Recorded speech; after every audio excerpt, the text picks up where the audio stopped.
I will let you know when to start the screen share with the slides. It won't happen for a little while longer, but I'll let you know. Ravina, you can share screen now. Alyson, can I go ahead and share the writing document now, or do you want me to wait on that? You can wait on that. Okay, I'll wait on that. Okay. Indeed, I think that speech writing is pretty much synonymous with storytelling. And I think some of you who are new to Toastmasters may not understand why.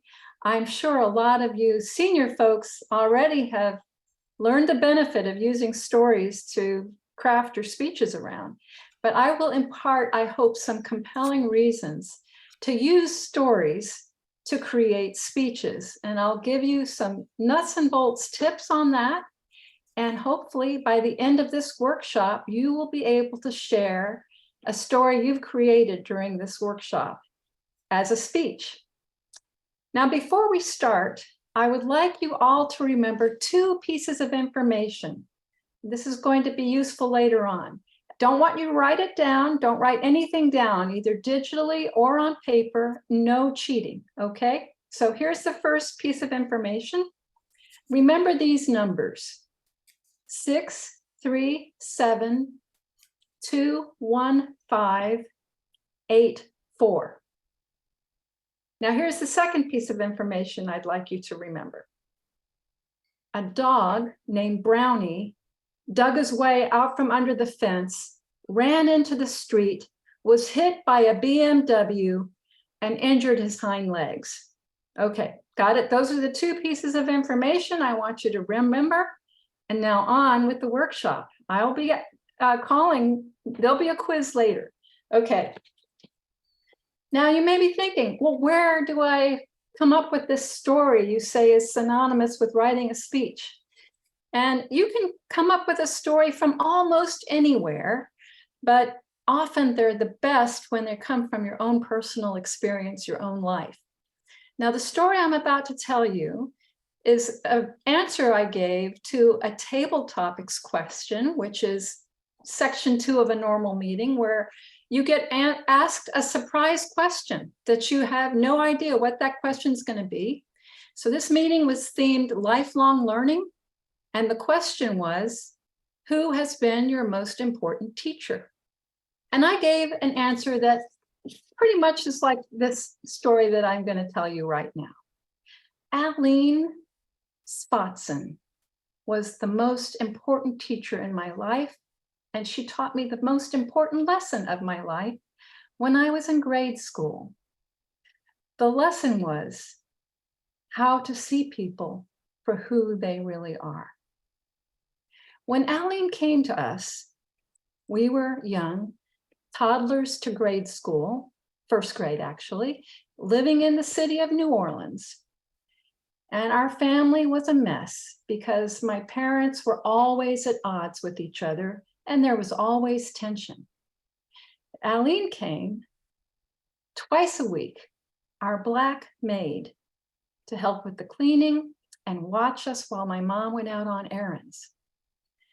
Now, my mom and dad were polite to Aline, but they didn't treat her as a social equal. They didn't think of her that way.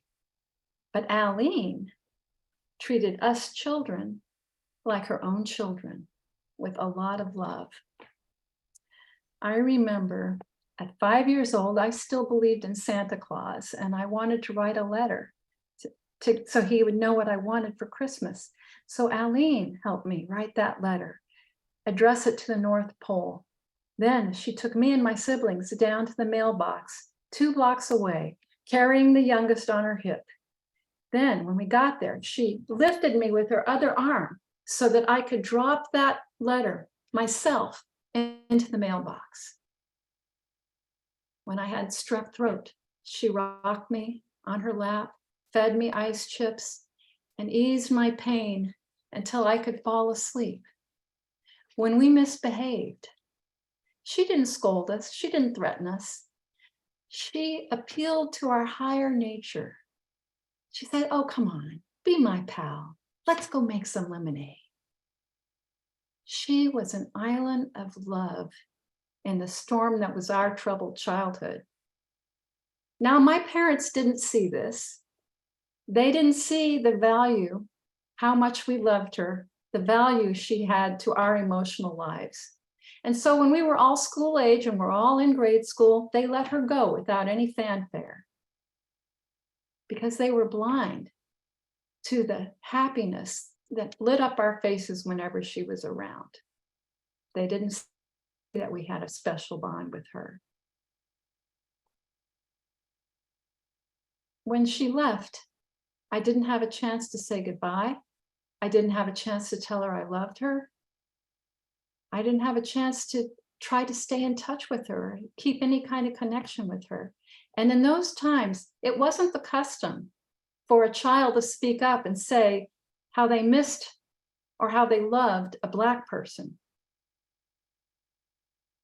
To this day, I regret that missed connection, that loss. And I think about who was the adult in the room who took the high road in all of this. So in honor of Aline Spotson, once I realized that loss, I determined that I would never see people without trying to see the whole person, see their full value. And I'm committed now to trying to help other people understand the same thing, how to see people for who they really are, their full humanity, and everything they have to offer us. Now, that concludes my speech. I've, of course, dusted it off and spruced it up a little bit since my original table topics answer. And now I would like to ask, who remembers the numbers? The quiz. Who remembers those numbers? Anybody? Okay. Who remembers the name of the dog? Raise your hand. Yeah, shout it out. Anyone? Brownie. Brownie. Yes, unmute because this is a quiz. You get to shout out the answer. Who remembers the make of the car? Yes, you all remember that. And who remembers what part of the dog was injured? Legs. Hind legs. Hind legs. Excellent. What made the difference between the numbers and that little sentence with those details? One was, yes? Story. Yes, exactly, exactly. It was interesting. The first, exactly. And now, Ravina, you can pull up the slide deck. Yes, exactly. That's my first example, or trying to build a case of why a story is the best format for a speech. Now, researchers, brain researchers, you can move on to the next slide, Ravina, tell us that when you tell a compelling story, you involve the listener in a process of building a connection. It's something that resembles falling in love. And when you fall in love with someone, hormones come into play, right? And when you're in love with a person, there are several hormones that come into play. So when you give a speech that builds suspense, anticipation, makes us wonder what's going to happen next, dopamine gets released. And when you give a speech that tells a story where you can really relate and empathize, and you feel like you're like the person telling the story, you have a similar story, that creates the hormone oxytocin. And when you make people laugh, like our joke master did earlier, you release endorphins. And the same things that happen when you have intimate relations. So laughing and other kinds of wonderful things release endorphins. And all of these can be happening when you engage someone in a story that is so compelling, you almost are falling in love with the person. Now, did any of you fall in love with Aline? Did any of you fall in love with me when I woke up? And I don't mean literally. I mean, you just could really relate. Well, that is the power of a good story. Next slide, please. But when you bore your audience or flood them with data or numbers that don't tell some compelling story, then other hormones are going to be released, like cortisol and adrenaline. If you give a speech that doesn't seem to go anywhere, that has facts that don't seem to pertain, or facts that your audience isn't interested in, annoyance can also release those hormones. And so rather than drawing your audience in, you're going to be serving them the devil's cocktail of fight or flight hormones. Now, here are some tips. You're wondering, how do I come up with a story? Here are some tips. Let's look at the first one. First thing you need to do is decide who is your audience and what message do you want to give them. You wouldn't want to give the same speech to every group that you talk in front of. You want to tailor your message to what the audience wants to hear. But you want to use something that's important to you, that you have some energy and passion about, to convey that message. So whatever it is that you want to say in your speech, the message you want them to hear, all of that, and who they are, what they need to hear, what they need from you, all of that should be supported by the details of your story. Anything that doesn't support your message and what you want your audience to take away from it doesn't need to be in the story. Now, the next step is to mind your own experience. Just as you heard me talk about my childhood with Alyson, you don't have to have some earth-shattering story. You don't have to have climbed Mount Everest or created a cure for cancer to have a compelling personal story. That story I told, it was a fairly straightforward, not a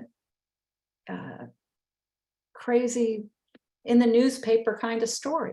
But still, I made a connection, I hope, with all of you.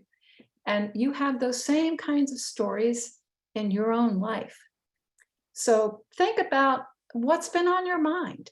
Think about what you want other people to hear.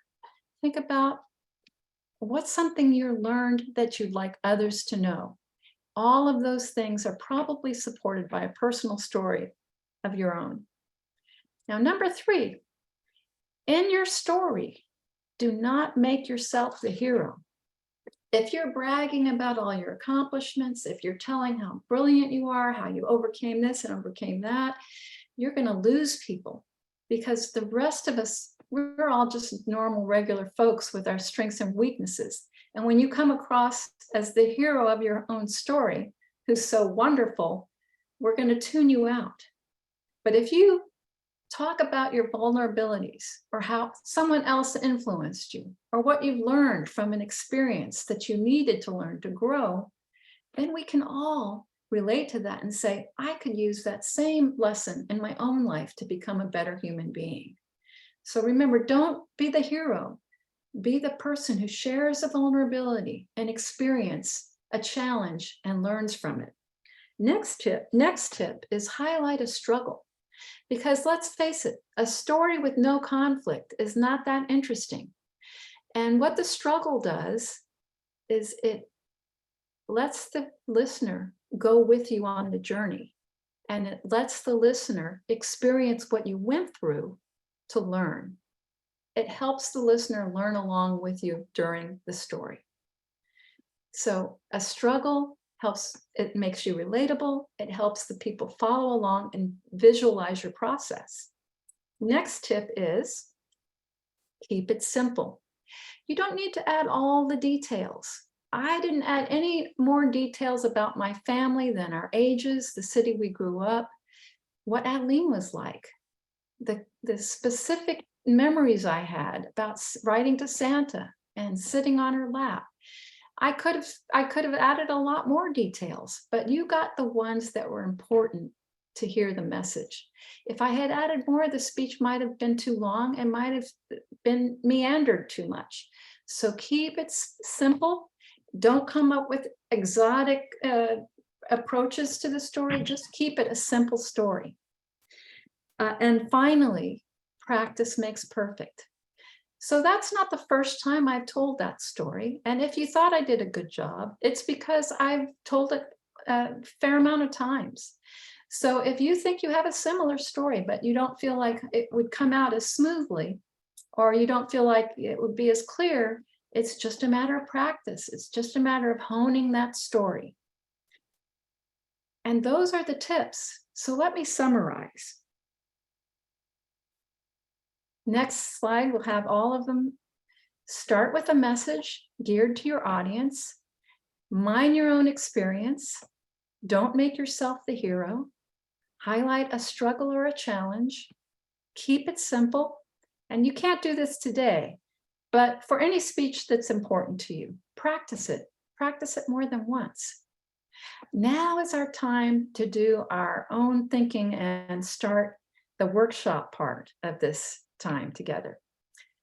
So we have 2 handouts, and the first handout is mining your personal experience. It's a form that has some, do you have that one, Rovina? You're muted. I've Rovina. shared something via chat. Okay. And that's got the outline, I believe. Can someone confirm that you can open this and it's a document you can work? Yeah. You can't edit the document. You'll need paper and pencil to write your thing, but Yeah, Yeah, I I can- can you see can it. open it. Probably you can make a Okay. copy of it and then type it in. Or you can just pull it up and look at it and make notes on paper. Right. To, put the 1, 2, 3 in your answers. So bring up the document that says personal story exercise, mining your personal experience. And we're going to take a minute or two for each. Let's take 1 minute for each section.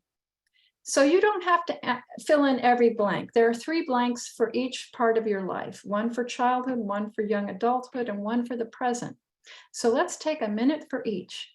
Now, as you look at the childhood questions or prompts, you can either put a word or 2 of a memory or an experience that will remind you of that story for all 3, or you can pick one that seems like the most important.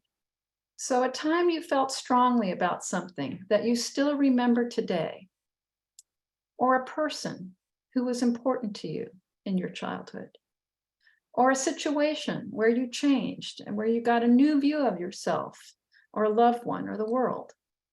So jot down something for one of those, or if you can think of something, jot down for all of them, any number of them. Let's time 1 minute here.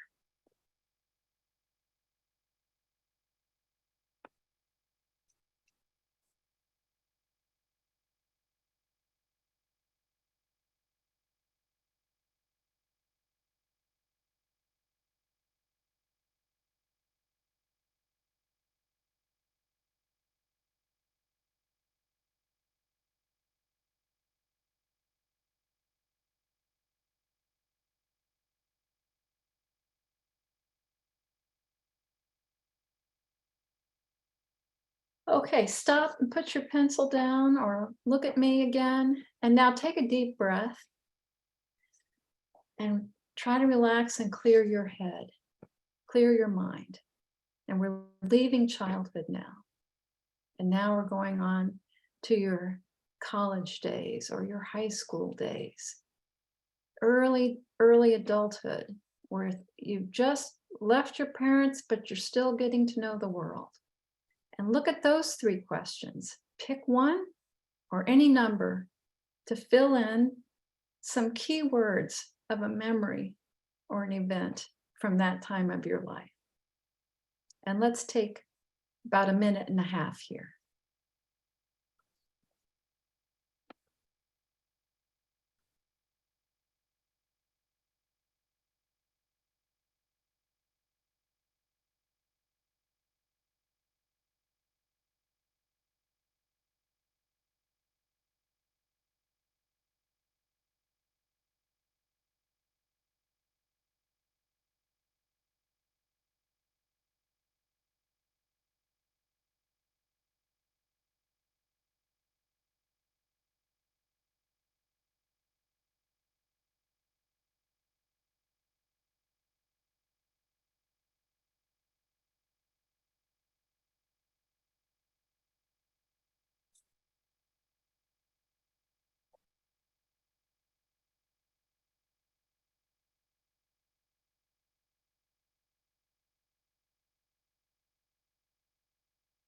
All right.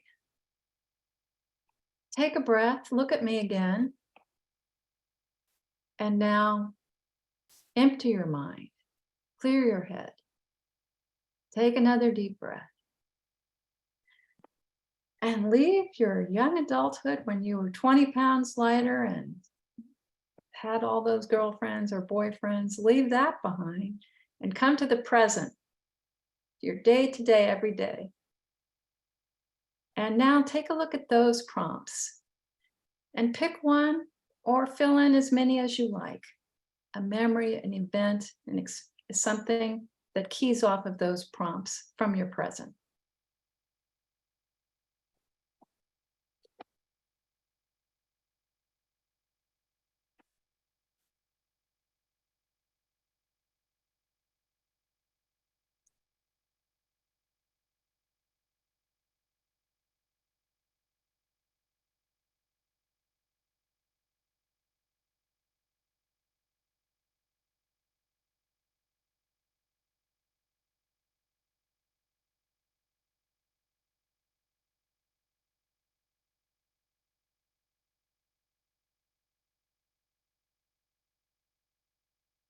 I'm really glad that you all have your screens on, because part of my timing is including who's still looking down and working and who seems to be done.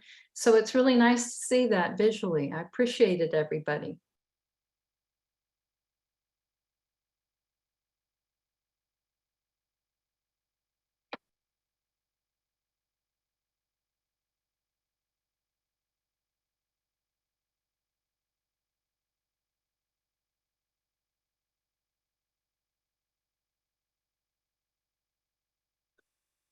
Okay, so let me have your attention again and say a few more words before we move on to the next part of our exercise. Now, you notice that these prompts are more slanted to make you not necessarily be the hero of your own story. But stories don't have to be serious to be relatable. Many stories that have an important message are funny. So maybe you have a memory there that was, it might have been, you're not the hero, but it was funny, something that you could laugh about. Don't hesitate to include those kinds of things. In fact, sometimes the more serious your message, the more it can use some humor. And I want to remind you once again of the things, those 6 tips before we move in to the next part of the exercise. So things to do remember when you're creating a story outline, consider your audience and choose a framework and details that will resonate with the audience, and know what message you want that audience to hear, what you want them to take away. Then mine your own experience, which is what we've just been doing, to create a story that will support your message. And again, don't become the hero. Don't be a bragger. People aren't going to like you if you brag too much. They're going to respect you more if you show how you learn something through a challenge or a struggle. And keep it simple. Doesn't have to be complicated. Sometimes the simpler, the better. And even though you can't practice here, if you come up with something you like the first draft, just think how much better it might be if you practice it. Now let's go back to the first paper and look at those answers or those words that you put on the prompts. There were some images you may have come up from childhood, some from when you were a young adult, and some from the present. Now notice them, see if there's any common thread or theme or message in the memories from those 3 parts of your life. If you're picking up a common theme or message, that might be part of what you want to tell the audience. Now look at them and see, is there one particular memory, event, or keywords there that are reminding you of something that seems like that has the most story potential, the one that's going to be the easiest for you to tell a story about? And if there is one, pick that one and decide, make a commitment. I'm going to tell this story. But don't be afraid to combine some themes or put things together if you can fib for the advantage of creating a good story. So pick one of these that stands out to you, or some combination of these memories that have the theme or the message you want to convey, and let's move on to the next page. And now we are going to craft the story. That your story should always have 3 parts. You're going to tell the audience what you're going to tell them. So I told you in the beginning of my story that I was going to tell you about the most important teacher I ever had and what she taught me. Then you're going to tell them. And just pick 3 details, not details, like 3 events with enough detail in each one that we can place ourselves in the story with you and visualize what's going on.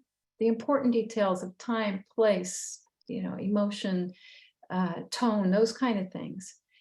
Things that help us be there with you. And then after you've told those 3 things, tell us what you told us. Like I told you, she taught me how to see people for who they really are. I restated that a little differently because I had more emphasis after you heard the story on what what the message was. And so now take some time and fill in your parts of your story the best you can. And let's take 3 minutes for this part. But again, we don't want to overthink it too much. So your 3 minutes will be enough. And I think one or two of you will be able to tell a story based on your outline here. And when I tell a story, especially if it's a new story, I don't write it all down word for word. I know where I'm starting and I know where I'm going and how I'm ending.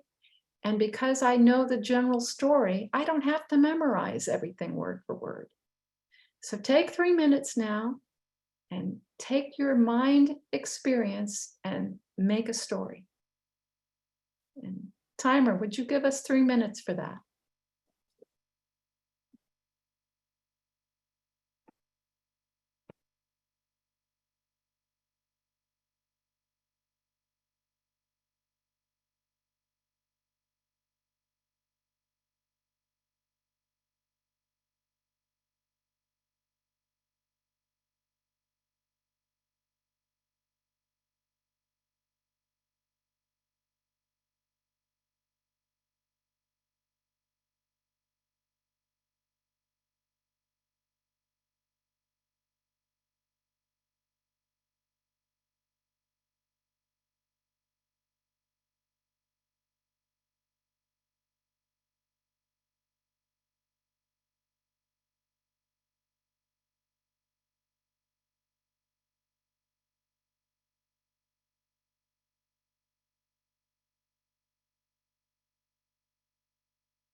How are we? It looks like we have about another minute.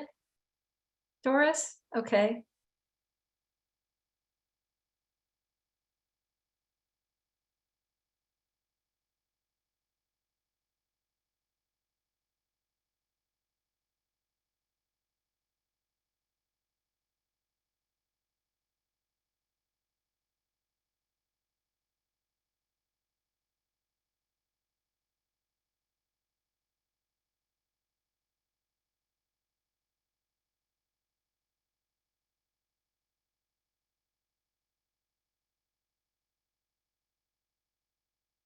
Okay, I hate to cut it short, but I want to have enough time for folks to share. Oh, thank you, Doris. But first, I want everybody to hear that your story, you should not strive for perfection. Perfection is the enemy of the good. Perfection is the enemy of the brilliant. You can have a brilliant story with lots of mistakes in it. So leave perfection out of the editing room. Leave it behind, and just know that you have a story. Be confident that you have a story that you can tell. You can tell us. Who would like to tell the story they came up with today?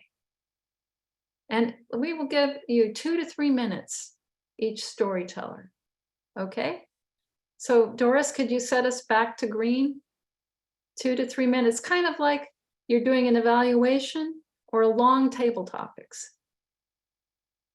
Anybody would like to go? I can share. Who is that? America. Oh, thank you, America. Okay. So several years ago during my high school days, I volunteered at a local homeless shelter. Seeing people without food or proper clothing left strong emotions and memories within me. I felt a deep sense of compassion and empathy towards homeless people, and it was at that moment when I realized my passion for helping others in need. Since then, I've been actively participating in volunteering in homeless shelters. That experience taught me the importance of standing up for causes that I believe in and using my time to make a positive impact. I learned that small actions can create a significant changes and influence others to take action as well. Wow, wonderful. America, I don't think you used up all your time, but I loved your story. And I would like to hear add a little more. Like, do you remember any of those homeless people? Did any one of them stand out to you? A special interaction you had? I'm not saying do it right now, but I'm saying consider for your next version of this story to talk a little bit about the interactions that you had, and we will feel along with you the power of standing up for people who need our assistance. Wonderful. Thank you so much, America. Thank you. Anybody else like to go? Alyson, I can go. This is Great. Anita. Hi, Anita. Hey, good to see how are you you. doing? I'm good. Yeah. Can anybody disconnect from social media?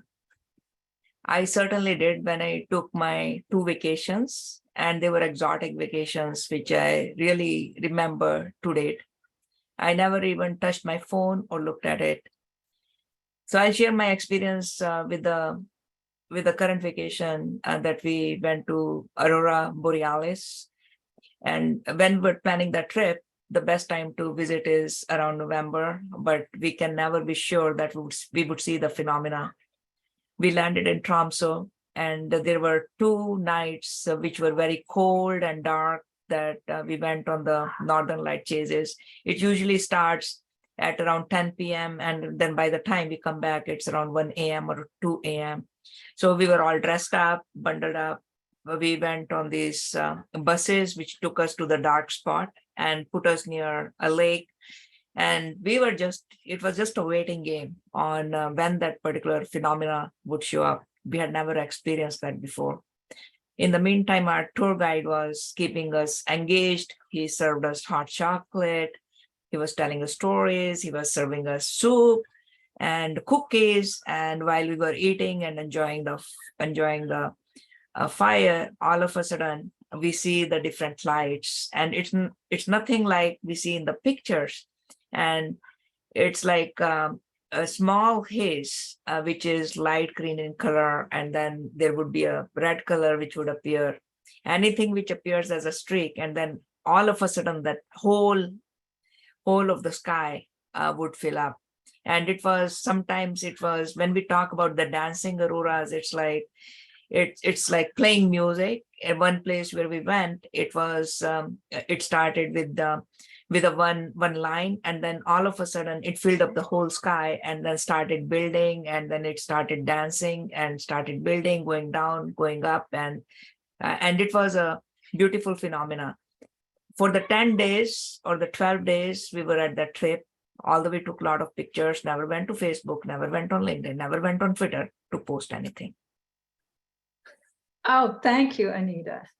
Well, I love that story. And that was an interesting technique you used, because you started about talking about social media, and then you took us to Toronto, was it Canada?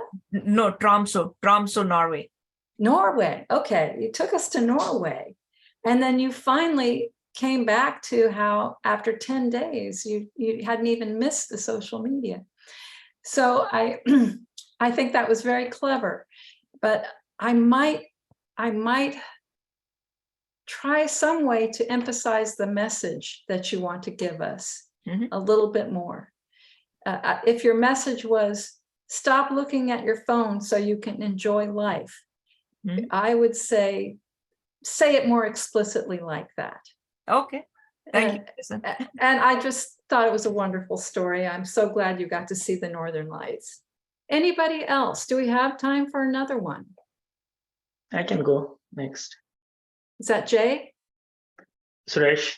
Suresh. All right. And Suresh, 2 to 3 minutes. Okay, so my topic for today is the power of influence.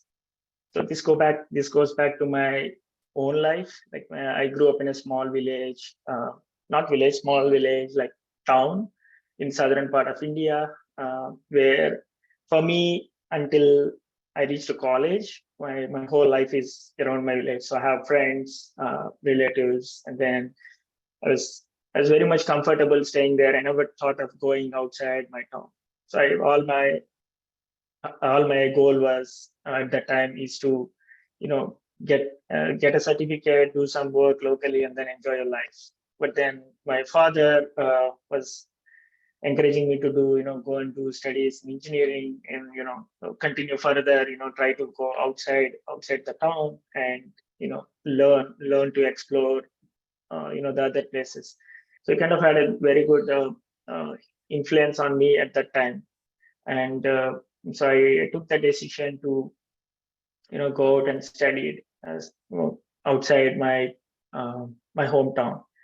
And then I can quote another similar incident where he influenced me a lot. I was preparing for my engineering entrance examination. I wasn't comfortable. I wasn't really in a confidence that I would clear that. So just before, like a week or 10 days before, I called up my dad and said, I cannot do this. I don't think I'll get a rank, to get a seat. But then he kind of, that day, I still remember the words he said, anyway, you're already reached this point, so you can give it a try. Try your, as much possible as you can, and see how it goes. Forget about the result, whether you get a seat or not, admission, that doesn't matter, but you can try your level best within the next 2 weeks or 10 days and see how it goes. So then that actually, I felt very much happy hearing those words. And then I immediately, those 10 days, I kind of put all of my effort into the preparation, and then I was able to get admission into the seat, into a college. So those are some.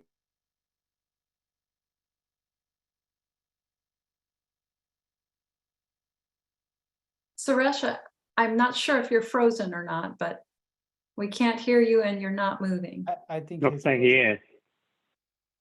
Okay. I think you might be having technical difficulty, but thank you for that. And Suresh, I would say you've done a good job of finding an important connection in your life between you and your father. And you might improve your story by talking about what the lessons were in those interactions, that he taught you how to do things you wouldn't normally have tried, that he tried to get you to challenge your normal routine. And then just use the details that illustrate that message. But wonderful father-son stories. Thank you so much. So that concludes. I hope you all can take something away that can be a future story or a speech from tonight. Alyson, And I hand it back to our Toastmaster. yeah, Alyson, thank you for a wonderful workshop. But can we ask if anybody wants to share, we can continue. Okay, yeah, go ahead. Rohini, yeah, please. Thank you, Jay. Thank you, Alyson. I actually prepared a speech, and then I'm thinking maybe try to bring it along the lines of what you explained. This is a prepared speech, so I hope I can do it within 3 minutes. I look forward to your feedback.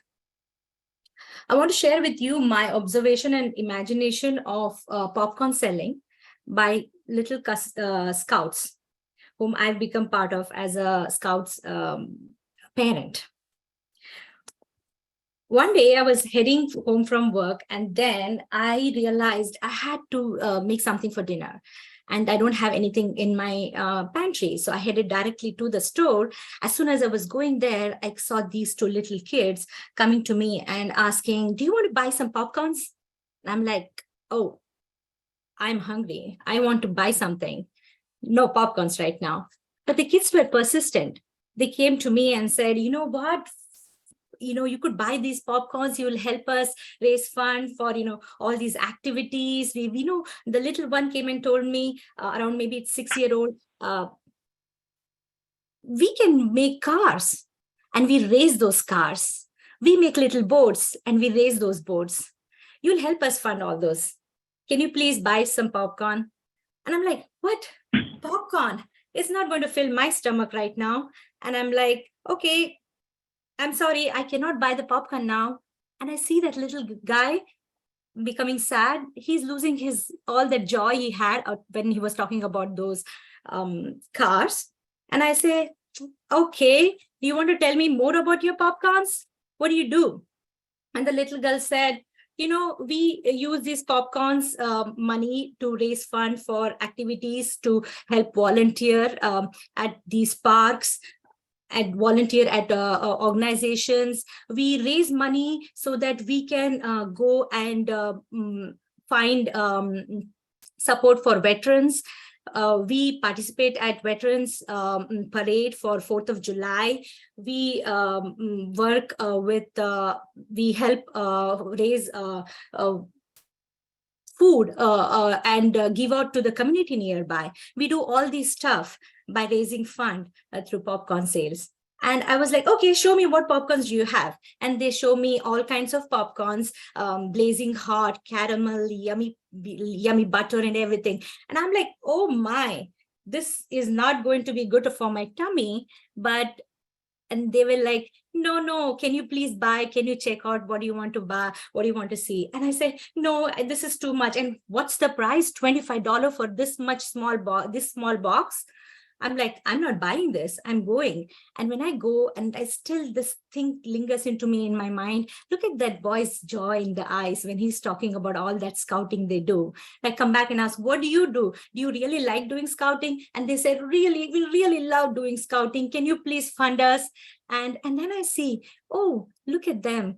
This scouting has imparted all this community service thoughts they have. Community, it has imparted in them the skills of outdoor activities, and to go and talk to strangers like me. And I think, what should I do? What would you do? Would you buy some popcorns this fall? Back to you.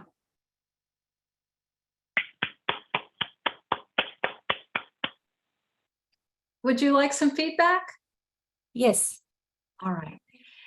I love the way that you can tell a story with so much energy and animation, and take on the characters of yourself and your little person that I wasn't sure if it was a guy or a gal, your little salesperson. All of that makes a great story. But where I'm kind of waiting is, what's your message? And so in your message, when you start your speech, you want to say something that I'm going to tell you what I learned from popcorn sales, but that's not your real message, is it? There's something deeper underneath that. I want to tell you how popcorn sales builds character in young people, right? That's your deeper message. And so if you can make your story targeted towards that message, I think you'll be able to reduce some of the detail and shorten it a bit and expand on the things that the child's talking about that really pulls on you to make you want to buy that popcorn. So I would say, rethink how you can communicate your message on any changes you make in the story.